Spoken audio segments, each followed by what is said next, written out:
Alors d'abord, c'est une épidémie qui est transmise par un vecteur. Le moustique Aedes, et dans le cas précis de l'Amérique latine, c'est Aedes aegypti qui semble le plus impliqué. Donc ça a toutes les caractéristiques d'une épidémie où la transmission se fait via des moustiques et donc la lutte que l'on doit faire contre ces moustiques pour essayer de l'endiguer. La deuxième particularité de cette épidémie, c'est la nature des complications qui ont été notées.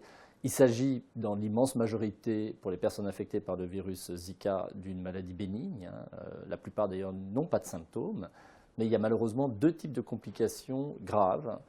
La première, c'est ce qu'on appelle des syndromes de Guillain-Barré. Ce sont des paralysies qu'on appelle ascendantes. Elles commencent sur les jambes, elles remontent, et quand la cage thoracique est atteinte, les patients ne peuvent plus respirer. Il faut donc les hospitaliser en soins intensifs, en réanimation. Et donc c'est une des premières complications, heureusement rares, mais graves. La deuxième complication, certainement la plus préoccupante aujourd'hui, c'est ce qu'on appelle les microcéphalies. Pour des femmes qui seraient infectées pendant la grossesse, notamment pendant le premier trimestre de la grossesse, il y a un risque important que le virus infectant les cellules souches qui vont donner naissance au cerveau, le cerveau ne se développe pas normalement. Le cerveau ne se développant pas normalement, c'est également la boîte crânienne qui ne se développe pas. Ces enfants naissent avec des petites têtes, c'est ce qu'on appelle des microcéphalies. Et aujourd'hui, c'est vraiment le sujet qui nous préoccupe tous parce que ce sont des complications graves pour des enfants à naître qui peuvent avoir des handicaps moteurs et physiques très importants. Alors pour cette maladie, aujourd'hui, il n'y a malheureusement ni traitement et ni vaccin. Notre seul moyen de lutter, c'est la lutte contre les moustiques.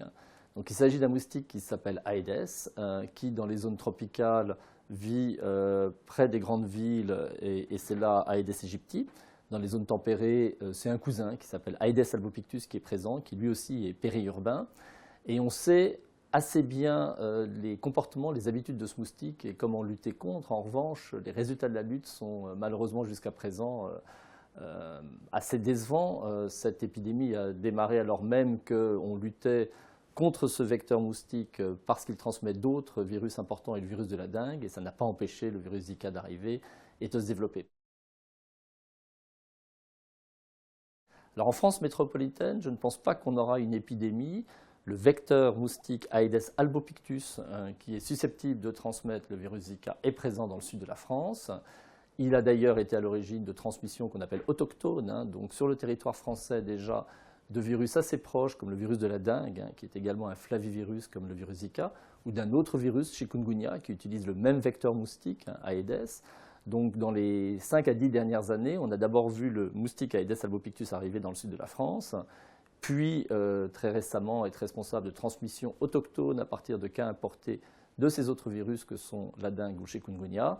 On peut imaginer que si une personne revient d'Amérique latine ou des Antilles, où l'épidémie sévit actuellement, viennent dans le sud de la France au moment où les moustiques seront actifs, là on parle de la période de mai à novembre et surtout août-septembre, il puisse y avoir, à partir d'un cas importé, une transmission locale qui sera dite autochtone.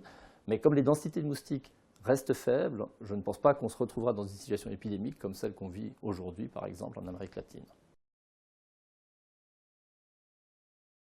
Au départ, on avait des schémas assez simples sur la transmission par les moustiques. On s'est rendu compte qu'il existe également une possibilité de transmission sexuelle.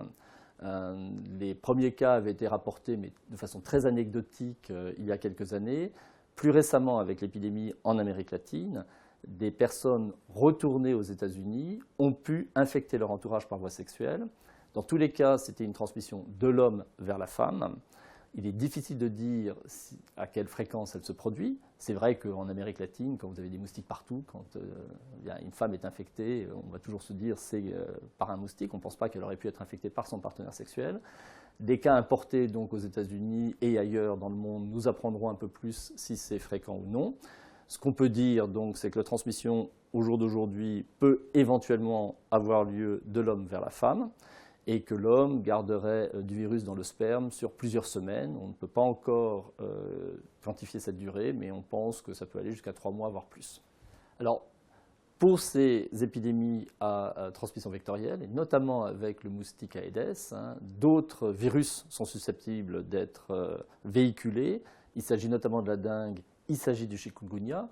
Ce qu'on observe finalement depuis quelques décennies, c'est que ces moustiques Aedes ont colonisé des régions de plus en plus importantes à la surface du globe, Pour Aedes albopictus, qui sévit dans les zones tempérées, on a notamment appris que ce moustique est parti d'Asie du Sud-Est il y a peut-être 40-50 ans, transporté par des bateaux qui transportaient des pneus. Et ces larves de Aedes vivaient dans les pneus et dans les ports où sont allés ces bateaux. Quand les pneus ont été déchargés, si le climat s'y prêtait, Aedes s'est installé. Et donc on a des régions de plus en plus importantes du globe qui sont maintenant colonisées par Aedes aegypti ou Aedes albopictus, qui vivent en zone périurbaine et qui sont susceptibles de transmettre les nouveaux virus qu'on leur amènerait. Et chikungunya a fait quand même très rapidement le tour du globe alors qu'il était cantonné jusqu'à il y a encore 10 ans à l'Afrique de l'Est et au continent indien. Et maintenant, avec Zika, on se rend compte aussi qu'il voyage beaucoup plus vite. Donc oui, on voit plus ce type d'épidémie. Pourquoi? Parce qu'on a des vecteurs moustiques qui se sont répandus à la surface du globe dans les dernières décennies, et également parce que nous, humains, on voyage beaucoup plus et qu'on arrive à transporter les virus entre différentes régions. Pour peu que le vecteur soit présent, l'épidémie peut démarrer dès qu'on amène le virus.